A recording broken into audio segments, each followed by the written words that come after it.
Good morning, everybody. I am working on getting live here on YouTube. I believe I have it working now. So, good morning and welcome to the Daily Grind, episode 4. For those of you who haven't watched a previous episode, my name is Michael Price, and I'm going to be your host. Hopefully, you have your coffee ready and you're ready to search for a little bit of clarity. I want to do another quick reminder that this podcast is based on a book series called The Burden of Proof, which you can check out at burdenofproof.co. If you click on the shop tab, it'll have the first two books available now. The first one being The Flaw, which you can download for free. And I hope you'll go ahead and take advantage of that opportunity and use it as a test to see whether or not the book is for you. And also use this podcast as a test to see whether or not the book is for you. Now, in previous episodes, I was discussing concepts like conditional validity, um, built in assumptions anytime we make a claim or ask a question, inherited beliefs, the things that we automatically believe were true, and we may even think we tested, but we never honestly evaluated. Maybe because we didn't have the proper tools at the time, or maybe because we weren't ready to evaluate it for whatever that meant. For example, that our beliefs were held so closely and were taught to us by people that we loved very deeply, and the idea of questioning those beliefs would feel like a betrayal to our identity, to our purpose, to our family, to our friends, and maybe the fear of those consequences prevented us from being able to take that step in order to test those beliefs. And so today's episode isn't as much about what we've inherited, since we've kind of established. No, when I say we've absolutely established in previous episodes that whether each individual has recognized that they have inherited beliefs or not, that inherited beliefs are necessary growing up. When we're children, we have no other means by which to learn things that are going to keep us safe. I used the stove or running in the street as examples in the first few episodes to show that it's a necessity to learn from those around us. But as I said then, I'll repeat again now. You come to a point in your life where you recognize that not everything you've been taught, not everything you've picked up is actually going to hold up when it comes crashing into reality. In fact, a lot of it is likely to have a problem. And maybe it's just a slight misalignment. Maybe you're just barely off and it just takes a minor adjustment and that's the fix. But at that point, we're still working within a conditional framework. And this is really good for establishing or practicing tools on how to learn what is actually true. But is it an effective use of our time long term? And that's the question I was really pondering yesterday. What I mean is,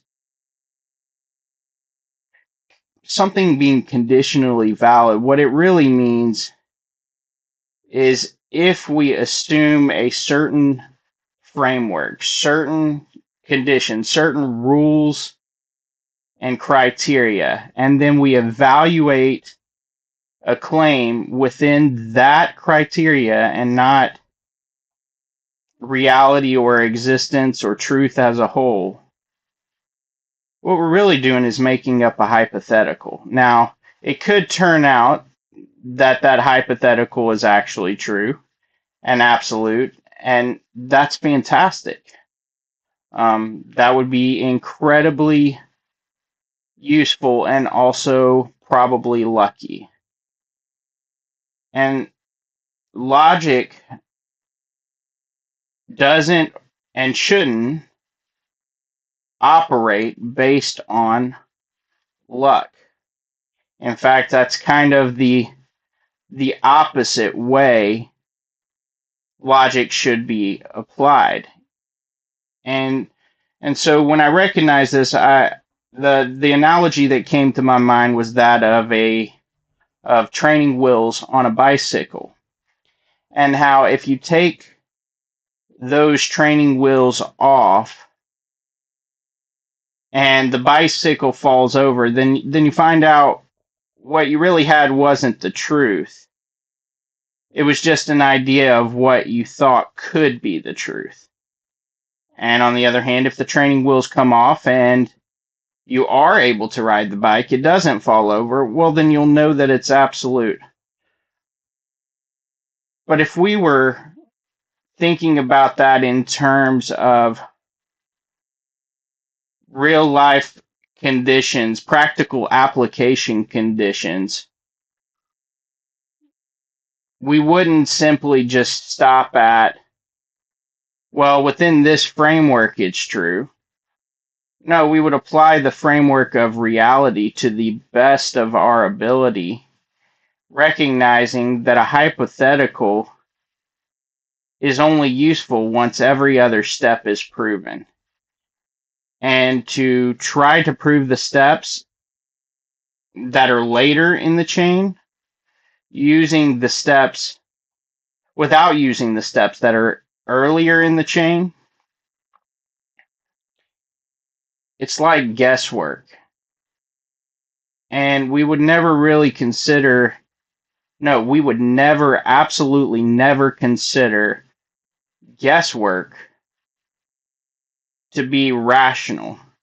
And that's kind of what we were going over when we talked about backward thinking. And I'm going to try to clarify a little more so it can be understood, or rather, not misunderstood. Backward thinking is when you start with a conclusion and then you try to look backward to the claims that are being made and examine evidence, sometimes disregarding some, calling it an outlier or not good evidence. Um, Sometimes taking evidence that appears to be in favor of the opposition of your position and twisting it to try to fit your position. Um, Very rarely are you going to start with a process of backward thinking and end up at the truth. It's only when someone is confronted by a logical argument that's so valid that they can't twist or manipulate that they're going to change their mind if they're already committed to this process of backward thinking on a particular conclusion. So I asked, I guess, how do we move from backward thinking into forward thinking? And the answer was examine the evidence and see what the conclusion is. So that's exactly what I was trying to do, but I was still holding firm to these concepts that when I started this process, I thought held a lot more weight, like conditional validity. But now I recognize, like I said, this is kind of just a revelation as of yesterday. If we're honestly evaluating what's true, what's absolute, if we want to be efficient in how we do so, then taking guesses at what might be true under certain circumstances that we don't know are true is the exact opposite of efficient.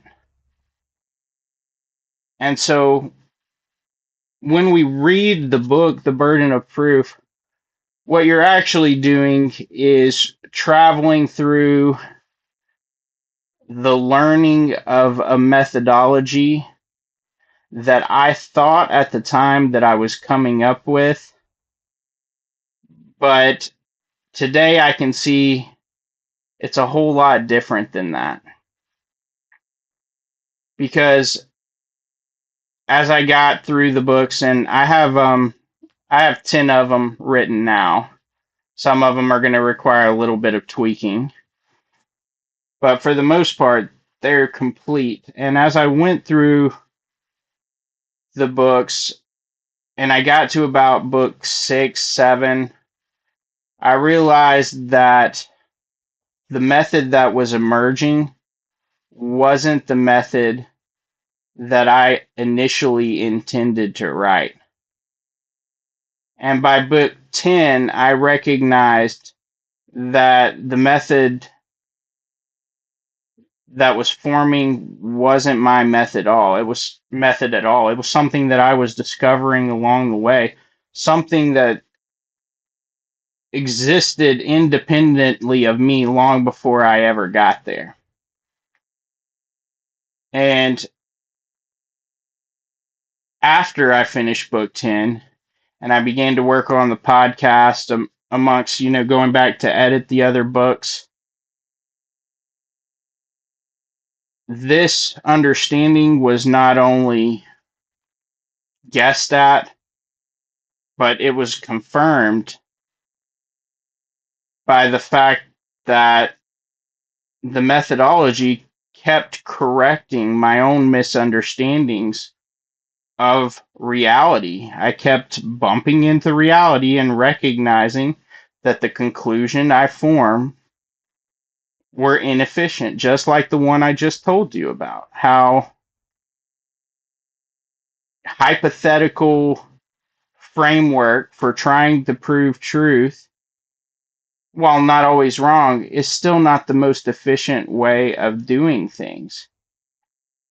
And so I began to ask myself, what really is the most efficient way of doing things? What steps would I take? In what order?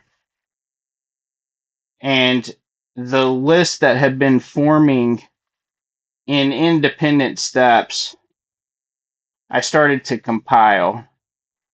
And multiple times I compiled the list and recognized that it was missing steps. So I would go back, start the process over, and do it again. Then I'd recognize that the step that I made wasn't clear.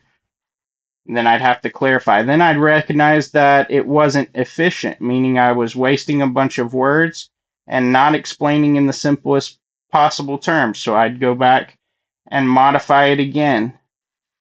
And eventually, yesterday, I ended up with a method that, to the best of my knowledge, is complete. And what I would like to do is in a few days or maybe a week, couple of weeks, depending on how long it takes in our step progression to be able to uh, just learn the tools necessary in order to evaluate the methodology itself, then I would like to release it as a whole and open up the opportunity for people to come and to challenge each step of the logical chain. Because, as I've said in prior episodes, if the ultimate goal is actually seeking truth, then correction is a victory. It's not a loss here. My goal isn't to win arguments and put down people. No, the ultimate goal is to encourage one another, to lift people up, and to grow in the knowledge of what is absolute and what is true, and to search for it together. And so that's what I'd like to do. And I think the best way to do that is to offer up an opportunity for someone to overturn any step of the methodology, but what we'll do is we'll walk it through one step at a time so that every step will require uh, proof within itself. Because the problem is, if we're assuming anything, then it's going to go against the very method that the methodology produces. Meaning, if I skip steps, then I have already failed to be efficient. And so we'll start with, I guess, the first steps of the methodology. In a way, that's what we're doing now. I just haven't fully clarified how. But one of the steps that is necessary is for us to examine the concept that this whole book series, this whole podcast is based on. And that's the burden of proof. Now, when I started writing these books, I made a lot of claims in videos trying to get people to read the books and in my thoughts to suggest that the burden of proof changed somewhat depending on circumstances. And what I mean by that is that I would say what a lot of people say. For example, that when you look at a courtroom and someone's going in there for a murder charge, then the burden of proof is would need to be shown beyond a reasonable doubt. And I accepted the claim that I'd heard before that this was the case without ever really testing it. But what I realized, can't remember whether it was either last night or this morning, is what is more important is a subjective idea. Um, each person could say, well, this claim is more important than that claim, so this claim should require this much more evidence than that claim. And really, it just produces an opportunity for bias. And while most of us may agree that a certain claim is a more important, more valuable decision than another, either way, the claim requires evidence. And if the evidence is sufficient to overturn the claim, then what the claim is about no longer becomes relevant. So that was one of the things that the methodology, I guess, corrected in my thinking, was to realize that what I say or what the next person says is a more important burden or a heavier claim doesn't really matter if the evidence isn't produced and if every step of the logical chain is incomplete. And so that means working from a step where things are absolute. And we're going to work on that in the future once all of this has been laid out. So, who does the burden of proof actually lie on in any given situation? Now, I'm going to go ahead and pull back up Book 1, The Flaw. Like I said, you can download it at burdenofproof.co. If you go to the shop, it'll have the first two books available, and you can go ahead and download Book 1 for free. So I'm going to be reading from Chapter 9 of The Flaw, and then we'll do a little bit more discussion about the burden of proof concept. Chapter 9, The Evidence Problem. Marcus spent the day gathering evidence. Not for all the claims, that would take months, but for one. I cannot control my drinking once I start. He opened a notebook, the physical kind, because writing by hand felt more real, and started listing evidence. Evidence 4. Every time I've tried to stop at one drink, I haven't. I've made promises to stop and broken them. I've experienced withdrawals when I quit. My life fell apart because of drinking. He stared at the list. The evidence was overwhelming. Evidence against. He couldn't think of any. Every piece of evidence pointed to the same conclusion. He had a problem with alcohol. But then he thought about something he'd read yesterday. You can't just count the evidence that supports your conclusion and ignore the rest. The question isn't, can I find evidence for this? The question is, does the total evidence, including what contradicts me, make this claim more likely true than false? And so when I was writing this book, I'm going to pause just for a second there to point out something. When I was writing this book, I asked if this claim was more likely true than false. Actually, that could potentially be built into the claim itself, but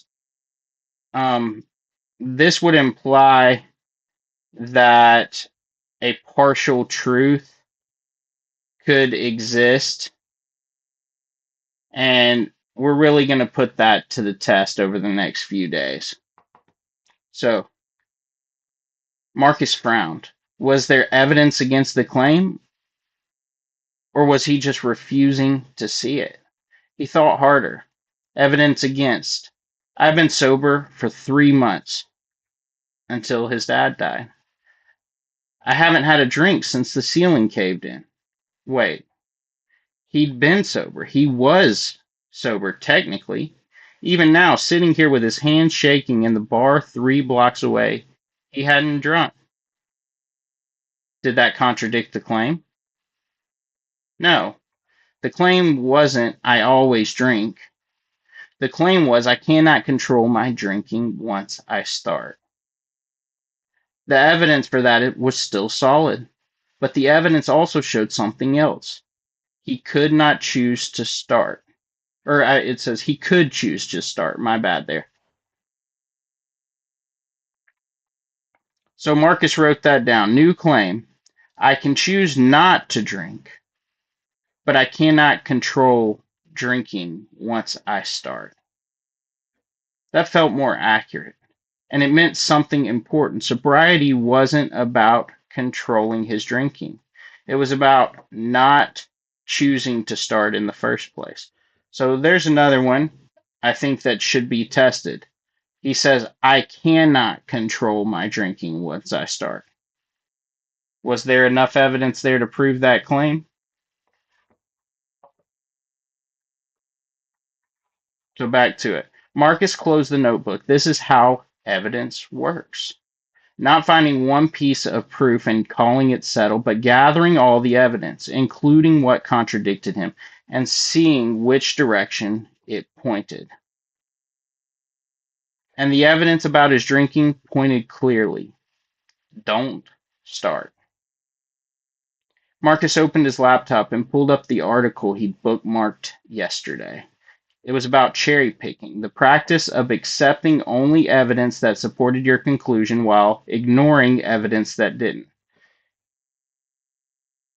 Marcus said, you could say I've picked my share of cherries. I think that's true for a lot of us, though, because our worldview becomes the lens by which we discern reality, how we perceive it, and how we interact with it. Truly examining that lens is a terrifying thought. Marcus had been cherry picking for years. When people said he drank too much, he focused on the times he didn't drink. See, I could stop whenever I want. When his grades slipped, he'd blame the professors, the workload, anything except the fact that he was hungover in class. When relationships fell apart, he'd focused on what the other person did wrong and not his own behavior. Cherry picking. accepting only the evidence that fits the conclusion that he already wanted. And the conclusion he'd wanted was, I'm fine. Everything is fine. Even as the evidence piled up that he wasn't. Marcus thought about the house. He'd done the same thing there. The leak's not that bad. The water spot will dry. Floor's just a little soft. Cherry picking the evidence that let him avoid dealing with the problem until the ceiling caved in. But we should never cherry pick evidence, accepting only what supports our claim, because eventually, inevitably, our conclusions will smash into reality. And when the deceptions we've allowed ourselves to believe crumble before our eyes, we're the ones left, standing in the rubble. Marcus closed his eyes. He'd been standing in the rubble for weeks now. The house, his sobriety, his dad, his beliefs, all of it had crumbled because he cherry-picked the evidence that let him avoid the truth. So how do you avoid cherry-picking? How do you force yourself to be honest with evidence? He kept reading. And that's where the burden of proof comes in. The person making the claim must demonstrate that the claim is more likely true than false. Most people reverse this, though. They make a claim and they demand that you disprove it. And once again, like I said, we're going to really challenge these words, more likely true than false, in the upcoming episodes of the podcast. But where the burden of proof lies is placed correctly in this statement. And this is definitely what happens a lot of the time. People come along and they state a position as if their position is somehow automatically valid because they've already believed that in their mind. They've done this process of cherry picking or backward thinking, and they expect that it's on you in order to prove that their position is correct, as if their position is already validated. Now, when I started, my glasses are getting a little foggy here. When I started out writing about the burden of proof, I followed a lot of the norms of the claims of what people told me it meant. So I know people had their own standard of what they would define as what I would call the working standard, which is a standard that has already been established, and therefore any future claim would be required to give a certain level of evidence in order to overturn that working standard. At the time, I called it provisional truth, but this is really a misdefinition of the words. If truth exists, there's no such thing as a provisional truth or a functional truth. The truth itself requires being absolute, and so we can't, that would be an improperly formed term. So I think, like we said, the better term would be what was conditionally valid, and if it's something that had been proven in a complete logical chain, then it is something that is absolutely valid. It wouldn't be provisional anymore, it would be true.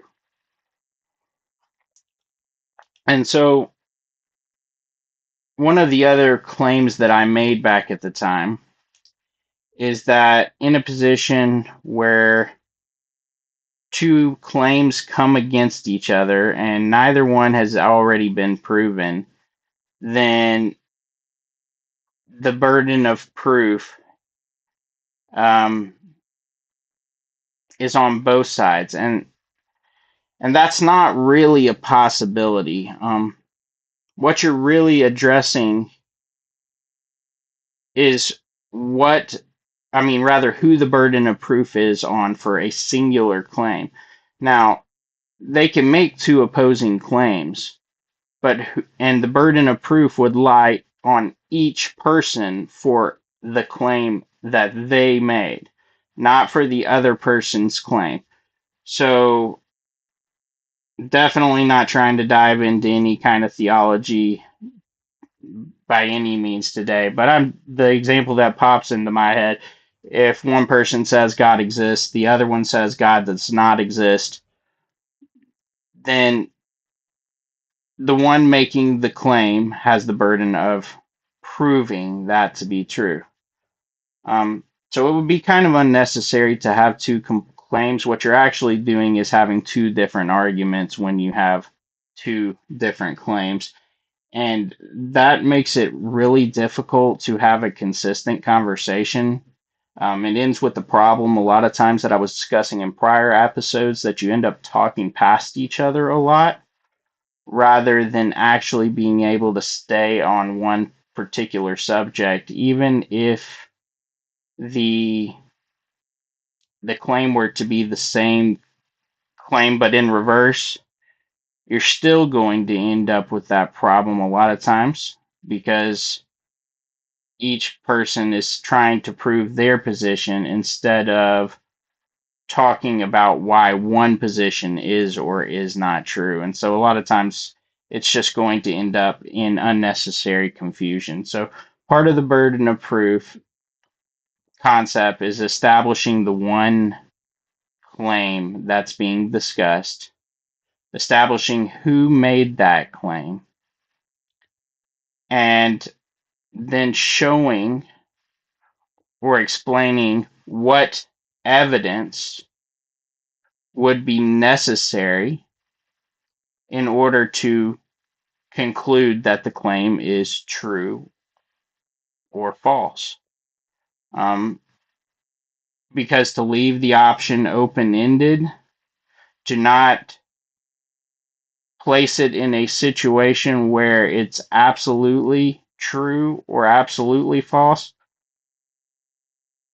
is still a statement of either an unresolved claim, which doesn't leave you much better off than where you started, or a conditionally valid claim, which is just a hypothetical until the rest of the logical chain up to that point is completed. And so instead, we should start to spend our time thinking in absolutes. Does absolute truth exist? If it does, what is the first stage of assessing that? How do we figure that out? And so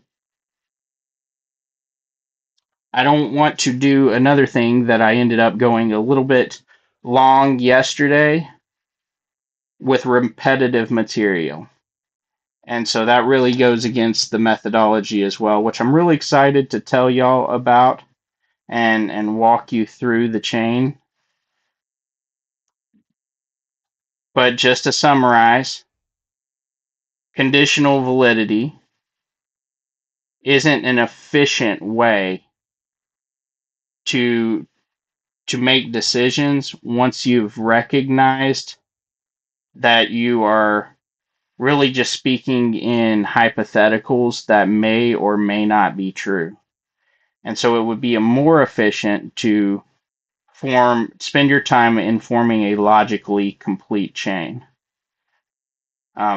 You've got to make sure that your tools are the correct tools. In the days to come, we're going to discuss one tool at a time because in philosophy and logic, a lot of times we just roll right through them really quickly. And for me, I didn't pick them all up. I think it's something, as I discussed in prior episodes, that should have been taught to us in our youth. And I didn't understand how to apply the laws of logic rigorously. And what I mean by that is a lot of times we pull back on them, we use them, and then we don't use them like they're definitive. And so we're going to practice using them as if they're definitive, and then we're going to open up the opportunity for anyone to try to push back against that. And we'll see a little more about what happens from there. But the main purpose of this episode, if you take anything with you, and I really hope that you take all of it, this is not to say you should just forget the rest. You should absolutely do your best to take this information with you, because it's really going to play into our future understanding about how we make decisions, how we make claims, how we show whether or not those claims are true or false, and it's all going to be important. But what I want you to highly recognize is that the burden of proof lies on the person who is making the claim. And so, as we move forward, any claim that is made, we should always start with the understanding the burden of proof is on the person making the claim.